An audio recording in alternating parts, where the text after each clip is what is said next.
Savills là tập đoàn cung cấp các dịch vụ bất động sản hàng đầu trên thế giới, được niêm yết trên sàn chứng khoán London.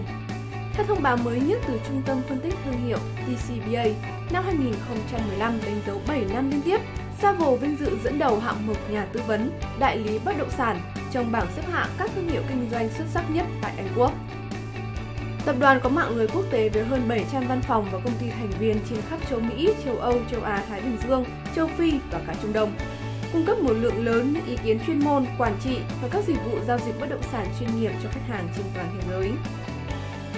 Savills Việt Nam là một trong những công ty tư vấn bất động sản quốc tế hàng đầu tại Việt Nam, với quá trình phát triển từ năm 1995. Với hơn 1.000 nhân viên trên toàn quốc, số lượng nhân viên tại Savills nhiều gấp 3 lần so với các đối thủ nước ngoài tại Việt Nam cộng lại.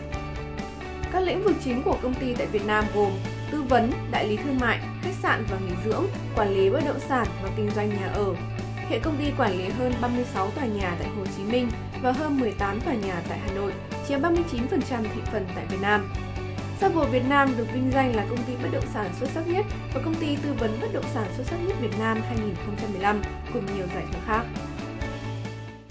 Trong thời gian gần đây thì Savills Việt Nam, đặc biệt là phòng kinh doanh bất động sản thì có những cái thành công nhất định. Đặc biệt là chúng tôi đã gặt hái được rất nhiều thành công từ các cái dự án Ocean Resort.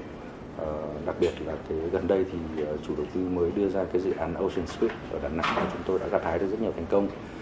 Bên cạnh đó thì chúng tôi cũng có gặt hái thêm được những thành công khác, ví dụ như từ cái dự án Luxury Apartment của chủ đầu tư là Amphanam Group. Chúng tôi đã có những kết quả bán hàng rất đáng ghi nhớ trong quý 1 của năm 2016. Sắp tới, công ty Savills sẽ tập trung hơn nữa vào cái dịch vụ tại thị trường Đà Nẵng, là một thị trường rất là tiềm năng hiện nay, và chúng tôi đánh giá rằng là đó là một trong những cái cơ hội phát triển lớn trong cái thời gian tới. Thì với cái sản phẩm cao cấp thì chúng tôi muốn mang đến cái chất lượng dịch vụ tốt ngay từ đầu và ngay từ cái khâu bán hàng, và chúng tôi đánh giá cao cái năng lực tư vấn cũng như là cái chất lượng dịch vụ của cái đội ngũ của tư vấn và kinh doanh của Savills. Chào mừng quý vị đến với chương trình Diễn đàn CEO trên kênh truyền hình Kinh tế Tài chính VITV. Thưa quý vị, vừa rồi là một đoạn phim ngắn giới thiệu về công ty cung cấp dịch vụ bất động sản Savills Việt Nam.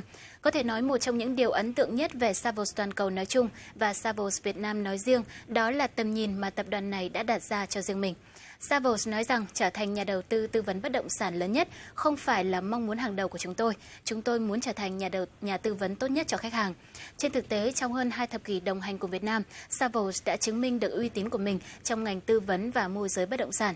Trong chương trình Diễn đàn CEO tuần này, hãy cùng chúng tôi khám phá bí quyết thành công, những chiến lược kinh doanh của công ty này. Và biết đâu, trong chương trình quý vị cũng có thể biết đến những cơ hội và xu hướng đầu tư mới trên thị trường địa ốc. Rất hân hạnh giới thiệu cùng quý vị ông Matthew Power, giám đốc của Savills Hà Nội. Well, Matthew, thank you so much for joining our program today. Thank you for having me. Happy to be here. Well, first of all, could you inform of the major achievements of Savills Vietnam in 2015? Well, Savills had a very good year in 2015, both globally and especially in Asia Pacific.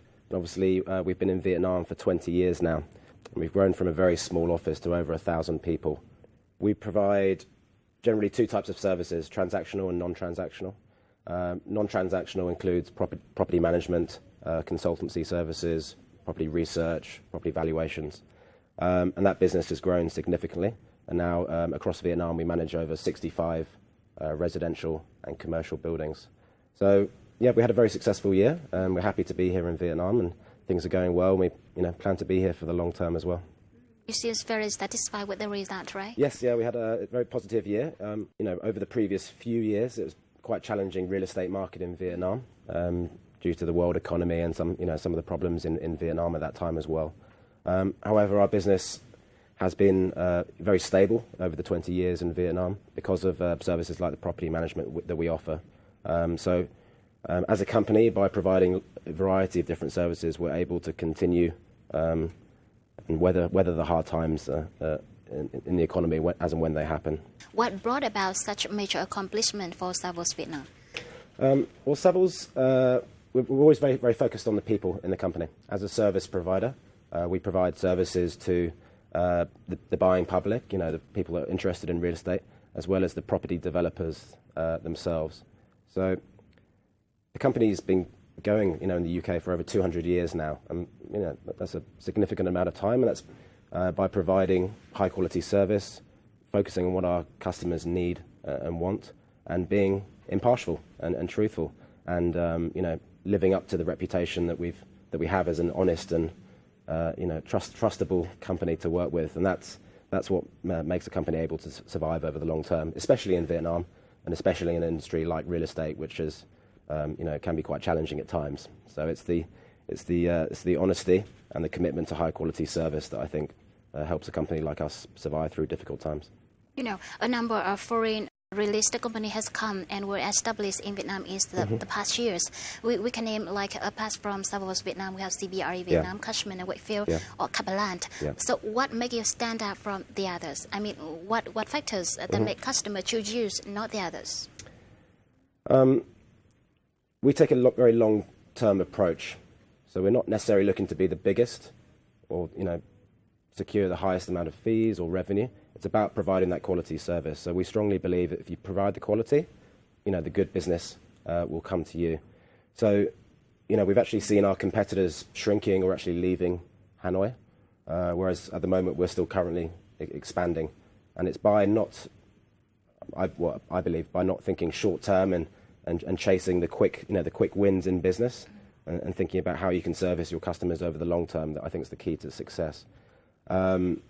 We've been very lucky, particularly in Hanoi, with the quality of staff that we have. Over the last, I've been here 12 years now.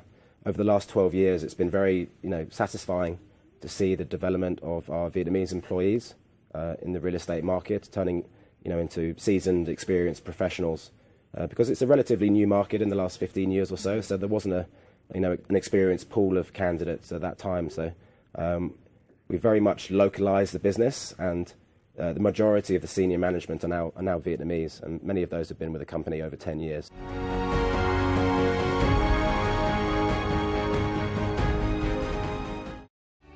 Ông Matthew Powell tham gia vào lĩnh vực bất động sản Việt Nam từ năm 2004 và tập trung phát triển vào thị trường Hà Nội, phần lớn cũng vào giai đoạn này.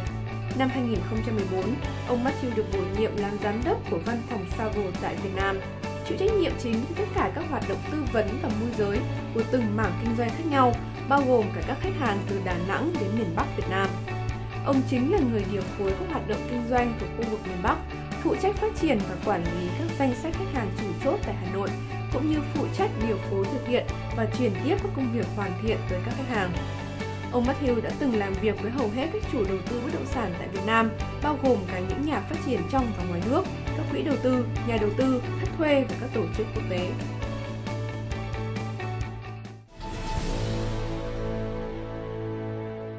As you said, you have been here for 12 years. That's right. And what was the toughest time that you encountered during when you are in charge of the Savills Vietnam from Da Nang to the northern of Vietnam? That's right. The global financial crisis and the economy in Vietnam, around 2011, 2012, it was quite challenging. We had to keep the stability, essentially. We didn't want to make redundancies or lose any of our employees. We still had to service our customers. It was a challenging time, and we had to really focus on the non-transactional business, so providing consultancy, property management. But, to be honest, we were able to weather that. It meant tightening our belts a little bit and not, cutting down on the expansion. But we were able to cover that fairly well. We've had some very long-term clients since the beginning, since we opened in 1995. So we've been quite fortunate in that respect.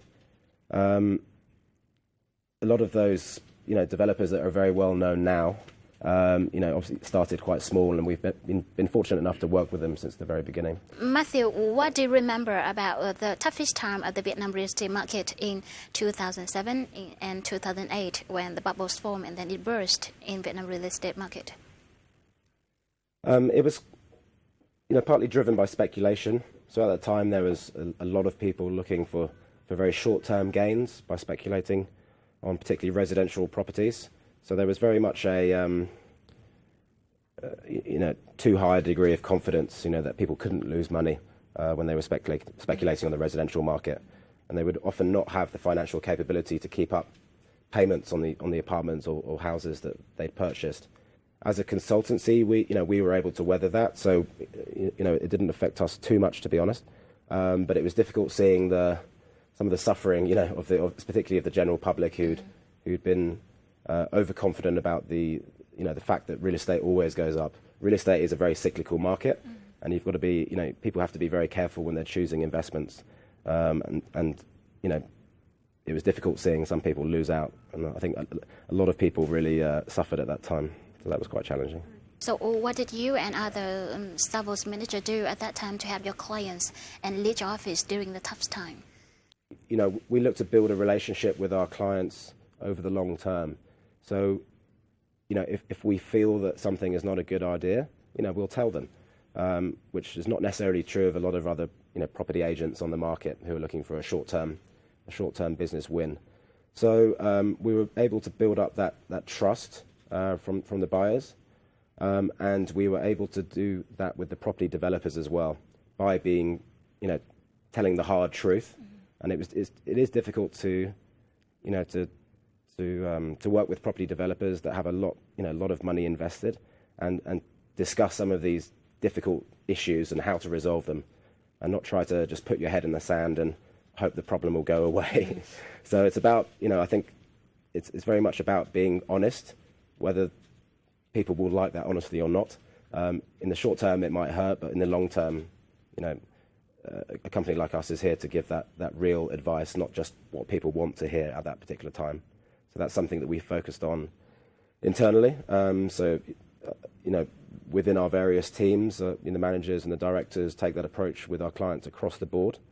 And I think we have a reputation now for being honest and truthful, whether the truth may hurt at that particular time or not. So I think that's very important. The good news is that the Vietnamese real estate market has recovered and has go up from the bottom, right, in the recent years. Now, can you turn back to the present? Now you are in charge of agency and consultancy line from Da Nang to the northern Vietnam. Right.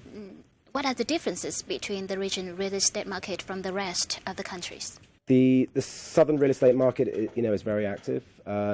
It's a larger market across the commercial and residential sectors. It tends to be a bit more fluid, and people, developers move a bit quicker. We work nationally as a company, so a lot of our clients are national companies. So what we tend to see is the difference between consumer behaviour rather than the property developers themselves. So Hanoi consumers, as a big generalisation, I find tend to be very prudent and take a good amount of time to make their decisions and really think very carefully and long about the investments they're going to make.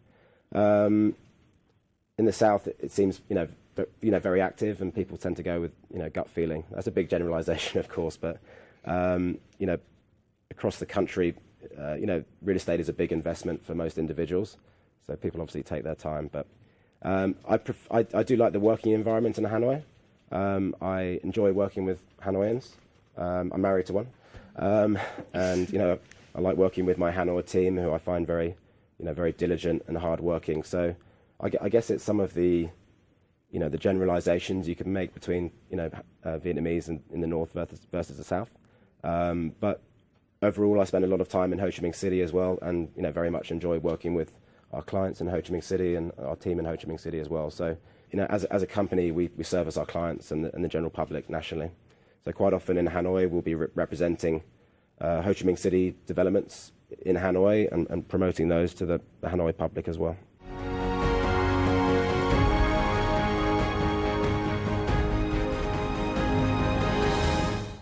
Sốt nhà đất 2007-2008. Sau 4 năm trầm lắng, thị trường bất động sản lại sốt nóng sau khi Việt Nam chính thức gia nhập WTO. Cơn sốt này diễn ra khi nền kinh tế đang trong đà tăng trưởng mạnh, dòng vốn đầu tư nước ngoài đổ vào lớn và tăng trưởng tín dụng cao. Bên cạnh đó, lợi nhuận từ chứng khoán góp phần tạo nguồn vốn vững chắc cho thị trường, kết hợp giá vàng giai đoạn này không có sự biến động lớn như trước. Người mua và người bán đều yên tâm, góp phần làm cho việc giao dịch nhanh chóng và hiệu quả hơn. Tuy nhiên, đến cuối quý 3 năm 2007, tình hình chuyển biến ngược lại do sự tác động của thị trường chứng khoán, không còn nguồn lợi nhuận từ chứng khoán, bất động sản cạn kiệt nguồn vốn. Thêm vào đó, nhà nước thực hiện chính sách thắt chặt tín dụng chống lạm phát trở thành nguyên nhân chính dẫn đến tình trạng ngủ đông năm 2008. Phục hồi 2009-2015. Tuy giai đoạn 2007-2008 có sự biến đổi dẫn đến tình trạng ngủ đông, nhưng với những cơn sốt nhẹ đầu năm 2007 vẫn tạo sự khởi sắc cho thị trường bất động sản. Đến năm 2009, một thời kỳ mới của nhà đất đã mở ra, tiếp tục xuất hiện những cơn sốt nhẹ vào nửa cuối năm 2009, báo hiệu sự phục hồi và tạo kỳ vọng cho nhà đầu tư. Năm 2010, mặc dù chịu ảnh hưởng khó khăn của cuộc khủng hoảng, thị trường bất động sản Việt Nam có bước phục hồi và phát triển tích cực, góp phần đáng kể đối với sự tăng trưởng chung của nền kinh tế. Tuy vốn FDI vào bất động sản năm 2010 tiếp tục giảm sút so với 2 năm về trước, nhưng bất động sản vẫn đứng ở vị trí cao trong các lĩnh vực đầu tư. Tuy nhiên, từ năm 2011, thị trường bất động sản đã có dấu hiệu đóng băng cho đến tận năm 2014. Hoạt động chào bán và giao dịch căn hộ diễn ra sôi động bởi các đợt mở bán mạnh mẽ của các chủ đầu tư. Nguyên nhân quan trọng dẫn đến tình trạng đóng băng của thị trường bất động sản giai đoạn 2011-2013 là tình trạng lệch pha cung cầu. Thị trường thừa quá nhiều sản phẩm trung và cao cấp, thiếu sản phẩm bình dân giá rẻ. Sang đến năm 2014, có đến 10.700 căn được giao dịch, tăng tới 60% so với năm 2013. Giá căn hộ tại các dự án nội đô cũng tăng từ 10 đến 20% tùy vị trí, uy tín của chủ đầu tư. Tiếp nối xu hướng này, thị trường bất động sản năm 2015 đã có tín hiệu hồi phục tích cực về thanh khoản và giá đã có xu hướng tăng nhẹ ở một số phân khúc. Từ năm 2015 trở về trước đây thì thị trường bất động sản cũng rất là trầm lắng và ảm đạm do cái sự ảnh hưởng của cái khủng hoảng kinh tế. Tuy nhiên thì trong xuyên suốt qua các thời gian đó thì bên cạnh những cái dự án mà chưa gặt hái được nhiều thành công thì vẫn có rất nhiều các cái dự án âm thầm gặt hái được riêng thành công cho họ, bởi vì cái thứ nhất là họ đưa ra được những cái sản phẩm rất là đặc thù, cái thứ hai là cái mảng sản phẩm của họ thì nó không bị ảnh hưởng bởi cái yếu tố chung của thị trường. Đặc biệt phân khúc cao cấp đang nổi lên dù các năm trước được xem là không hợp thời. Thì thị trường bất động sản nghỉ dưỡng trong mấy năm gần đây được nổi lên như một cái điểm sáng. Trước đây, nếu như trước đây các khách hàng tại Hà Nội và thành phố Hồ Chí Minh thì chỉ có thể lựa chọn là đầu tư ở nội thành và ven đô, thì trong những năm gần đây có rất nhiều sự lựa chọn. Có thể họ lựa chọn thị trường là Nha Trang, Đà Nẵng. Một trong những nguyên nhân chính, chính phủ đã miễn giảm tiền sử dụng đất, thuế thu nhập doanh nghiệp, thuế VAT đối với doanh nghiệp phát triển nhà ở xã hội. Đặc biệt là có gói hỗ trợ tín dụng 30.000 tỷ đồng với lãi suất ưu đãi dành cho doanh nghiệp phát triển nhà ở xã hội và người dân vay để mua, thuê mua nhà ở xã hội, nhà ở thương mại giá bán thấp. Chính nhờ các giải pháp đồng bộ đó đã giúp cho thị trường bất động sản phục hồi tích cực. Lượng giao dịch thành công liên tục tăng, bắt đầu từ phân khúc sản phẩm trung bình và thấp, lan dần sang khu vực sản phẩm trung và cao cấp. Triển vọng 2016. Những tác động tích cực của nền kinh tế, cộng thêm xu hướng trở lại thị trường của giới đầu tư, thị trường bất động sản năm 2016 được giới chuyên môn nhận định sẽ tiếp tục đà phát triển ổn định và sôi động hơn so với năm 2015. Theo như đánh giá của phòng kinh doanh thì tôi vẫn thấy thị trường vẫn đang thể hiện cái dấu hiệu rất là khả quan trong năm 2016, đặc biệt là dựa trên các cái kết quả bán hàng cũng như là các cái phân khúc. Thì hiện nay trên thị trường thì có các phân khúc bất động sản thì đưa ra rất nhiều sản phẩm và cũng có rất nhiều các loại hình sản phẩm rất là đa dạng, từ những sản phẩm đặc thù cho đến những sản phẩm rất là phổ thông, phổ biến trên thị trường. What are the new developments in Vietnam real estate market, especially since 2016? What we're seeing is a lot more quality developments, so a lot more choice than there has been in previous years. There's some of the major developers now that are really, very active in the market. So, your Vinhomes, your Sun City, are extremely active both in the condominium, the villa market, shop house, resort properties. So there's a lot more options now. There's a lot more options geographically. So we're seeing a lot of development in the secondary cities. Some of the new areas, places like Phu Quoc, Nha Trang is a lot more active now, so there's a lot more geographical choice, I'd say. And across the country, in some of the the tertiary cities and towns across Vietnam, there's a lot more quality professional real estate development going on. So I think that's very interesting for consumers across the country. But particularly, let's take Hanoi as an example. There's a lot more choice in and around Hanoi, and some of the new destinations that people are looking to explore and invest in as well. What does it mean to investors? A lot more choice, a lot more opportunity. There's, by opening up some of these new locations, there's often possibilities for more capital gains. So a new market will often, increase in value. It will start fairly low, and as it becomes more popular, it will increase in value. So there's financial gains. It's a positive for everyone in general, but some of these new locations are particularly attractive for individual investors who are putting money into them. Now let's look at a bigger picture. What are your general assessment of Vietnam real estate attractiveness to foreign investors? So if we look at individual foreigners looking to buy residential property, there's definitely a lot of interest, particularly from the region, especially Hong Kong, Singapore, to a certain extent Korea and Japan, and China to a certain extent. It's still sometimes challenging for the implementation of the law for foreigners to invest into Vietnam. So sometimes it's a little confusing for foreigners. There's definitely a lot of interest, and a lot of experienced and adventurous investors, have already been buying properties in Vietnam, particularly in the holiday home market, in places like Da Nang and Nha Trang. If we look at Da Nang now has very good connectivity. There's 2 flights a day to Hong Kong, very good flights to Singapore, now Bangkok, Malaysia, China, Japan. So there's a lot of that accessibility drives the foreign real estate interest. But we're seeing a lot of interest for people that have not yet invested into Vietnam, particularly interested in commercial property, so office buildings, retail malls, this kind of thing. And people are very aggressively looking for these types of opportunities. So we've just we just visited our colleagues in Seoul, in Korea, and had several days of meetings with Korean investors who are looking for more opportunities in Vietnam. With our regional cross-border investment team and capital markets teams, we work a lot with these regional investors and how they're looking to get their entry into Vietnam.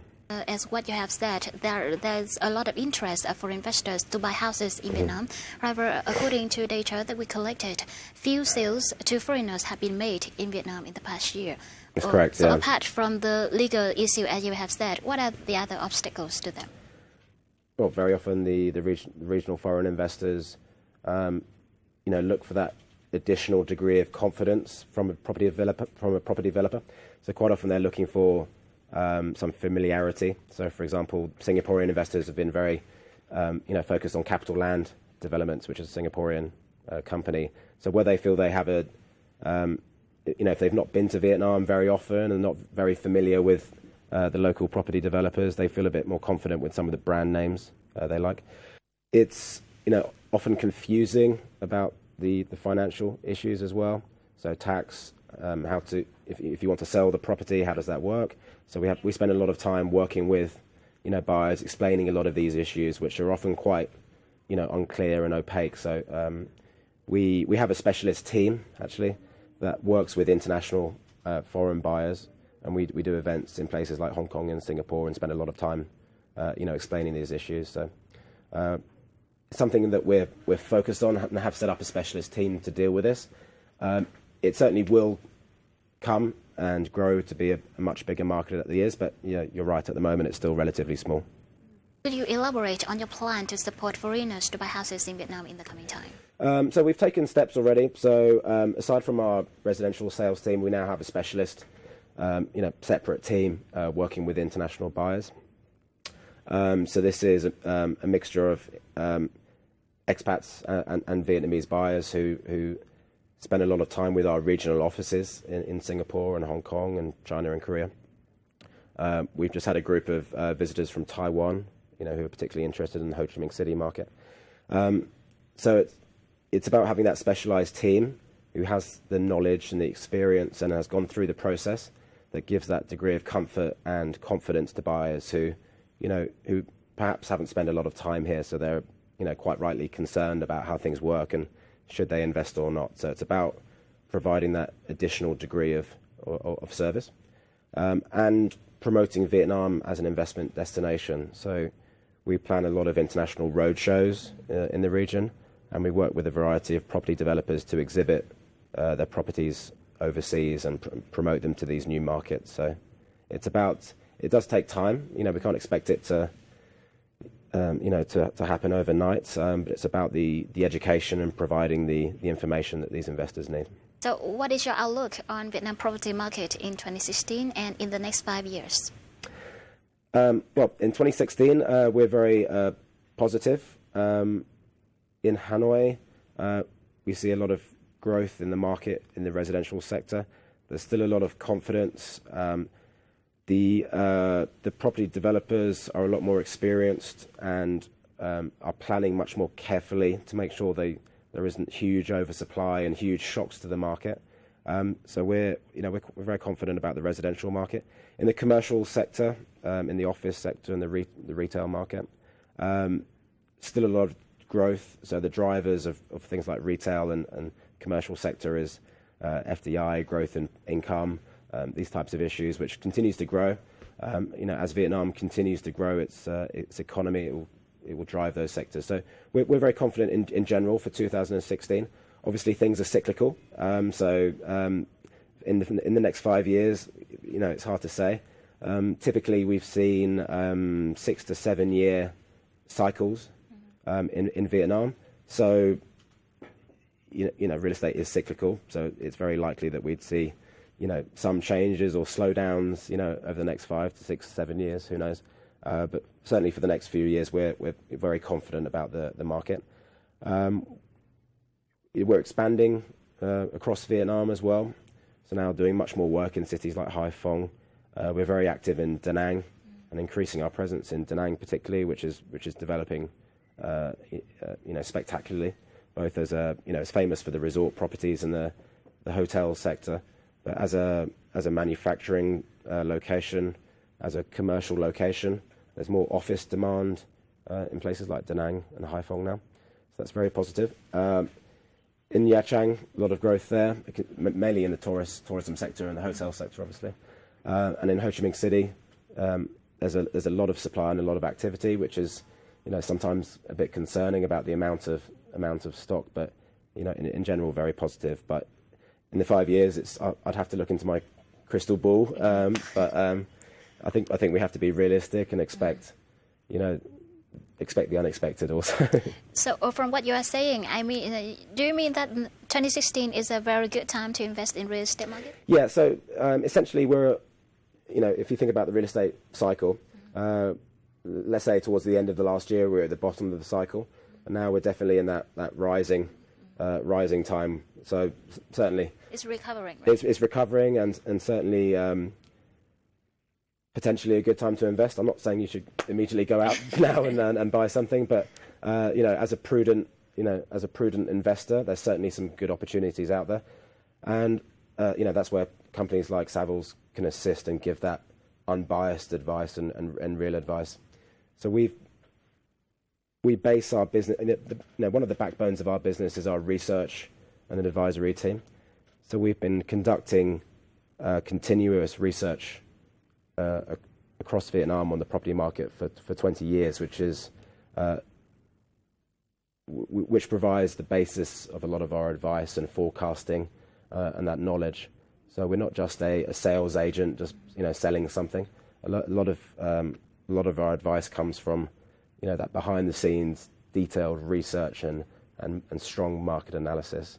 So yeah, there's certainly opportunities for investors and buyers out there.